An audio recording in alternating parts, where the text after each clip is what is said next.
కాలు ఒకటి పైకి వెళ్ళేటప్పటికల్లా ఆ ఆకాశం దాటి అది చీరి ఊర్ధ్వలోకానికి వెళ్ళేటప్పటికల్లా ఆకాశం చిల్లి పడింది.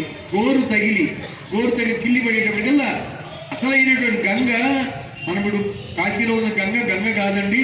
అసలు గంగ స్వర్గంగ, అంటే సురలోకంలో ఉంది, దేవలోకంలో ఉంది గంగ. ఎప్పుడైతే ఆకాశం చిల్లి పడిందో ఆ గంగ భూలోకానికి రావడం మొదలుపెట్టింది. కాబట్టి శ్రీగంగ సత్పుత్రి అయి వరుసన్ని ఘనరాజసంగు నిజమై వర్ధిల్లు నారాయణ. ఆ రీతిగా శ్రీమన్నారాయణమూర్తి 2 పాదాలు 2 అడుగులకు మొత్తం భూలోకము, మిగతా లోకాలు, ఊర్ధ్వలోకాలు అంతా కూడా ఆక్రమించాడు. బలి చక్రవర్తి, నీవు నాకు ఇస్తానన్నది 3 అడుగులు, కానీ 2 అడుగులకి మొత్తం సరిపోయింది. మరి 3వ అడుగుకి స్థలమైంది. నువ్వు మాట తప్పితే భగవంతుడు శిక్షిస్తాడు. ఎప్పటికీ నువ్వు 2 అడుగులే ఇచ్చావు, 3వ అడుగుకి స్థలం చూపించలేదు అనేటప్పటికే గరుత్మంతుడు వచ్చి వరుణపాశంతో బలి చక్రవర్తిని బంధించాడు.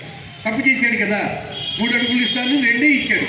దాంతో బలి చక్రవర్తి అన్నాడు, స్వామి అనుగ్రహం చెయ్యి, నా శరీరమే అంటే నా దేహమే నీకు సమర్పిస్తాను అని శిరస్సు వచ్చేటప్పటికల్లా ఆ 3వ పాదంతో అంటే 3వ అడుగుతో అంటే 3వ అడుగు ఆ బలి చక్రవర్తి యొక్క తనువునే స్వీకరించి, బలి చక్రవర్తి తొక్కలేదండి, భూలో పాతాళం తొక్కలా.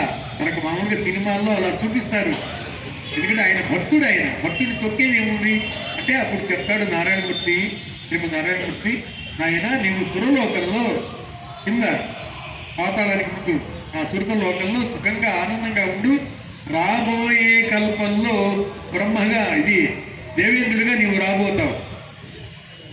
రాబోయే కల్పం నెక్స్ట్ కల్పానికి బ్రహ్మదేవుడు ఎవరండి? వాయుదేవుడు వారు, భావి బ్రహ్మ. రాబోయే కల్పానికి బ్రహ్మదేవుడు మన యొక్క వాయుదేవుడు అంటే హనుమంతుడు. రాబోయే కల్పంలో దేవేంద్రుడు ఎవరు?